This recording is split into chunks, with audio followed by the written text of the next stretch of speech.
Il a quebré. Donc moi, je t'enverrai le Fanta. Je dis, ah, homme de Dieu, les nouvelles. Donne les nouvelles. Il dit, ah, mais tu. Un apôtre était fondateur de l'église. Ah, donc tu as bien ici? Il dit, oui, je suis bien ici. Tu as vu les quartiers? Il dit, je suis à Nyangon. Il dit, ah bon, ça va. Et l'église? Non, j'ai travaillé avec un prophète, mais j'ai quitté là-bas. Il dit, quel problème pour toi là? Il dit, non, il n'y a rien encore pour le moment. Il dit, mon ami, tu as vu, moi je suis gentil, mais ça, il faut plus dire ça quoi. Apôtre Aka, voici ce que dit la Bible. Est-ce que tu as formé l'église? Tu as formé les membres? Il n'y a pas. Donc la Bible peut te prendre partout ici à apôtre. Pas fait ça encore. Il m'a dit qu'il s'appelle apôtre Aka. On parle, il dit non, comment il s'appelle? Il dit non, c'est le frère Aka. Il est descendu en même temps. D'apôtre, il est devenu frère saint. Frère saint. Il a donné apôtre dit. Donc c'est ça le sens. Donc c'est pour vous dire que les gens qui viennent chez vous pour dire je suis apôtre, je suis un prophète d'abord. Tu exerces où? Ton église est où? Il y a où? Nous on attend, on a des pères qui nous encadrent. Nous sommes à Zopé, on est à Grand Mollet, on est à Grand Cousin, on est à Koumassi, on est en France à Sassel, on est à Yamsogro, on est à Boaké, bientôt on va oublier Yangon, à Djoufou est déjà prêt. Mais nos pères là, ils nous suivent. Ils voient comment nous marchons dans l'obéissance. Un jour, ils voudront dire à partir d'aujourd'hui, nous déclarons que le pasteur Yves est un apôtre ou un prophète, que le pasteur Echo est un docteur, que le pasteur Abbé est un docteur, que le pasteur Ibra est le diacre principal de l'église. Alléluia. Donc, on ne se lève pas comme ça pour aller envoyer les gens chez eux. Et puis là, on finit, bon, Dieu me dit de me donner tel montant. Non. C'est pas celui qui doit recevoir, c'est pas lui que Dieu dit. Moi, depuis que je suis né, ce que j'ai expérimenté, c'est que Dieu dit à des gens, va donner tel montant au pasteur Yves. Et puis je suis là, j'attends. Une fois même, j'ai dû appeler le pasteur Michaud. J'ai dit, il y a un colonel qui viendra me remettre l'argent. C'est ton ami. Nous étions ensemble. 200 000. J'ai été invité à la marine. J'ai fini de prêcher. J'ai écrit un papier, j'ai mis dans une enveloppe. J'ai dit, bon, colonel, regardez ça. On est parti sur le bateau, on est revenu. Avant de partir, on donne une enveloppe. J'ai ouvert ces 200 000.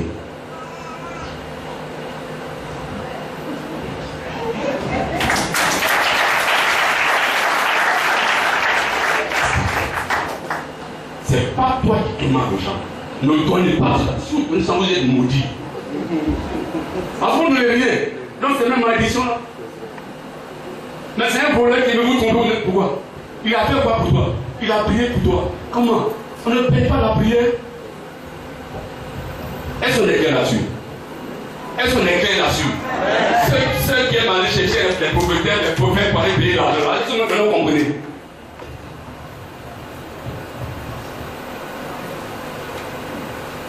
Même ce matin, quelqu'un m'a fait de l'argent. Ce matin, quelqu'un a oublié de demander l'argent. Ce matin. Il dit, Seigneur, vraiment, maintenant on sont beaucoup à la maison, manger là c'est dur, on mange une fois, il faut toucher le cœur de quelqu'un, il va envoyer 2 000 francs, 10 000 francs. Je viens, qu'est-ce que je dis, ah le Dieu, il m'a dit, après, de te donner ça là, j'ai pris, oh, il m'en poche. Dis à ton voisin, c'est pas fini. C'est-à-dire qu'ils ne veulent pas gêner, ils ont peur de gêner parce qu'ils disent qu'ils ont du sel, et puis ils viennent pour dire, donner pour d'autres. Non, ah mon ami, je te dis ça, en tout cas ce matin, on va te dire la vérité, si tu donnes ça là, tes problèmes la force de multiplier.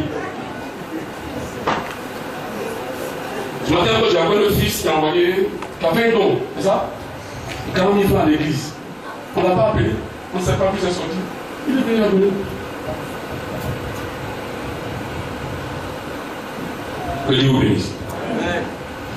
Donc aujourd'hui, on prêche sur les dons spirituels pour que vous puissiez bien vous tenir, savoir comment il faut se comporter. Donc les prophètes. Les prophètes sont donc des personnes à qui Dieu a donné autorité pour communiquer sa pensée et sa volonté. Alléluia. Dieu communique sa pensée et sa volonté. Antonin. Est-ce qu'Antonin est là? Il est là? Donnez-lui un micro.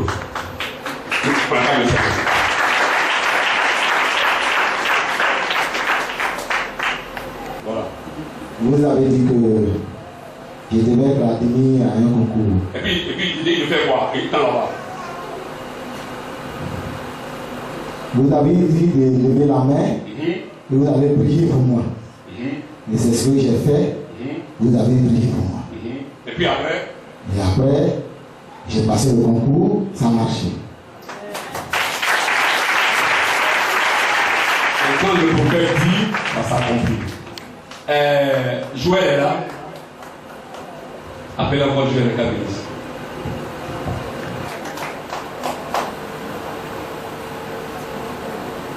Je suis un ingénieur des travaux publics, je suis à la direction générale des impôts. Pourquoi la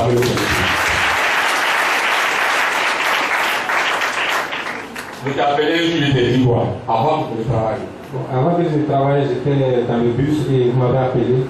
Vous m'avez dit de lever mes deux mains. J'ai dit, ah papa, je suis dans le bus.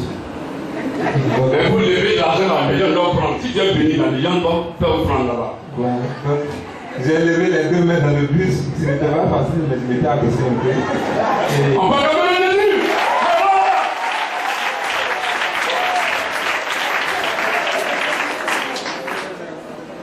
Vous m'avez dit que vous m'avez vu où mes deux mains étaient à l'air, que c'est un signe de victoire et que j'allais travailler.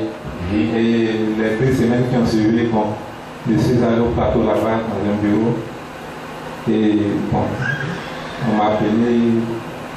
Les gars me voient me dire de lui donner mon matricule. Quand j'ai donné le matricule, il a interrogé l'ordinateur et il m'a fait sortir un papier sur lequel c'est écrit nom de service. Donc j'ai pris cette note-là, je me suis rendu à la DRH. Bon, en partant, j'ai eu peur puisque je n'avais pas vu quelqu'un. Et puis bon, le temps est parti dans le bureau, donc la première des choses à faire, quand je suis arrivé, je me suis adressé au secrétaire. Bon, elle a dit oui, c'est vous, je lui ai dit oui, madame. Elle dit bon, il faut aller à la porte 33. Et c'est quand elle a dit de partir à la porte 33 que vraiment, bon, j'ai vraiment.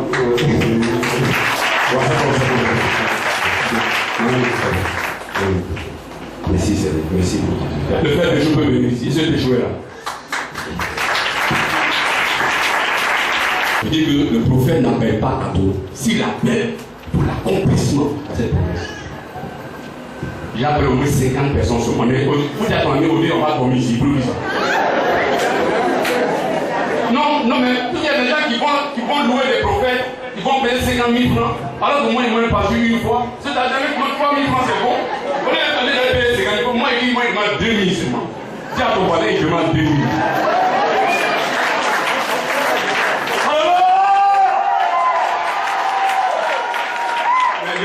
Il y a des choses qui vont venir là, mais je crois que c'est la FRC dans nos frappes. C'est déjà arrivé, quand on voit que c'est déjà arrivé. Ben, la crise est finie. On devait envoyer les gens de la BCAO. Il m'a dit, le vieux, voici mon sujet, prie de moi. J'ai été appelé, il m'a dit. Oui, effectivement, on avait eu des problèmes depuis 2010 lors de la réquisition. Lorsque les deux présidents se battaient, l'un a gagné, l'autre a perdu. Donc nous, on travaillait normalement, on faisait comme s'il n'était rien, parce que c'est par rapport à notre travail qu'on aura payé tous les fonctionnaires de Côte d'Ivoire. Donc nous, on continuait notre travail. Et quand l'OS est venu, il a dit, bon, ok, bon, comme on n'est pas soumis à mes dires, donc vous serez renvoyés. Vous tous qui avez travaillé sous l'ordre de Gbagbo, vous serez renvoyés. Je dis, mais non, mon Dieu que je connais là n'a pas dit ça. Mais moi j'avais cette inquiétude. J'ai appelé mon papa. Je dis, ah papa, voilà ce qui se passe. Il dit qu'ils vont nous renvoyer, nous tous qui avons travaillé. Il dit, non, on peut renvoyer les gens sauf toi.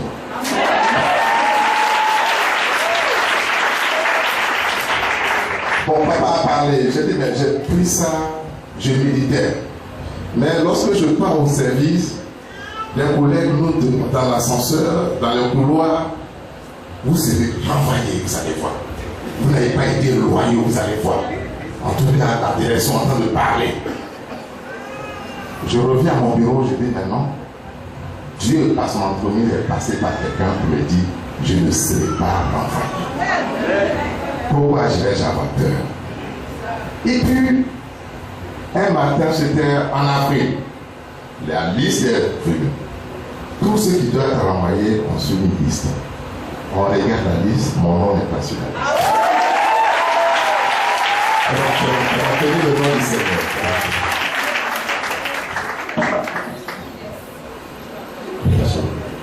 Appelez le nom.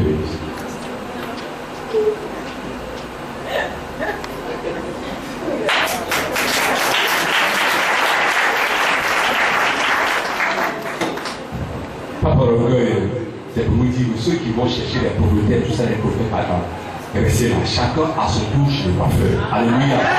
Voilà, je parle, toi à ton tour. Il ne faut pas te presser à aller louer les gens, aller payer 70 000 francs, alors que moi, il te demande combien? Que Dieu vous bénisse. Monsieur Romain, bénisse. On entend le Seigneur pour dire. Dis à ton voisin au lit, hein, domicile. Attends. Un jour, on faisait culte ici, un vendredi. Tu étais où le plus fier de prendre venir ici. Qu'est-ce que c'est ça?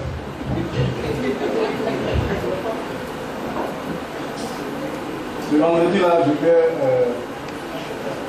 à Niamey. J'étais à Niamey, j'étais en train de faire un travail. Tout le monde m'a appelé. Et puis il était quoi?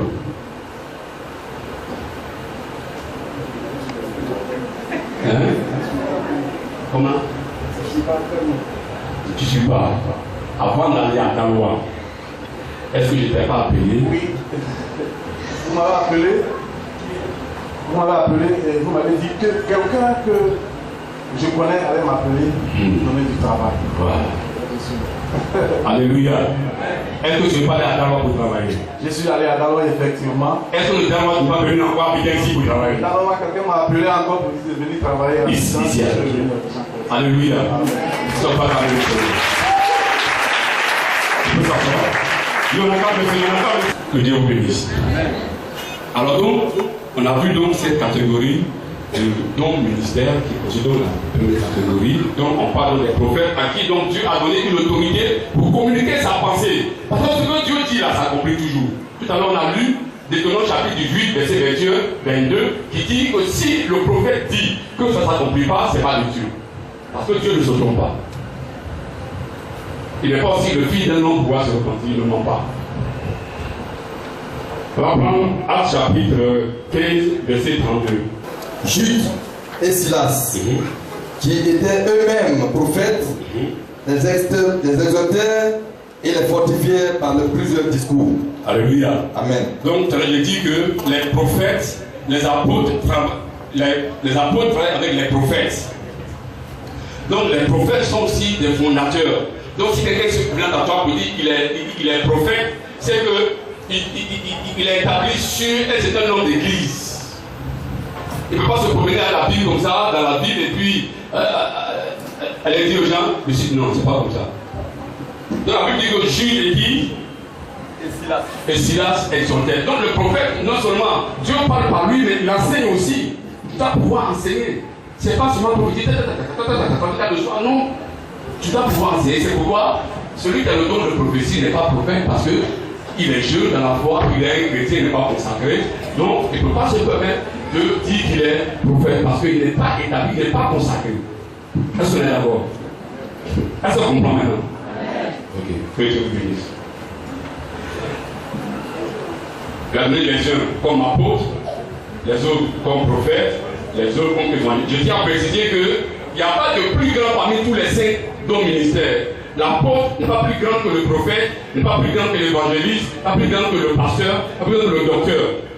Tous sont d'égale valeur devant Dieu. Mais chacun recevra sa récompense selon le travail qu'il aura fait sur la terre. Alléluia. Donc il n'y a pas de plus grand. Dieu a donné des dons qui sont apparents, mais il y a aussi des dons qui se font pas en cachette, mais dans le silence, qui ne sont pas apparents. Mais si ce travail est bien fait que celui de l'apôtre, alors celui qui est dans le secret là, sera mieux payé que celui qui a les dons apparents et qui vient de n'importe quoi. Que Dieu vous bénisse. L'évangéliste. Donc on est toujours dans la première catégorie des dons du ministère ou bien les dons fondamentaux. Ceux-là qui sont consacrés. Dieu les a donnés cadeaux à l'église. Donc l'évangéliste fait partie de ceux-là. Donc il est donc celui que Dieu utilise pour amener les âmes à Christ. Il n'a pas d'esprit limité. Il va partout où Dieu l'envoie pour répondre aux besoins des âmes. Il est celui qui apporte la bonne nouvelle pour ouvrir les yeux des aveugles. L'exemple de Philippe dans Actes chapitre 8 verset 6,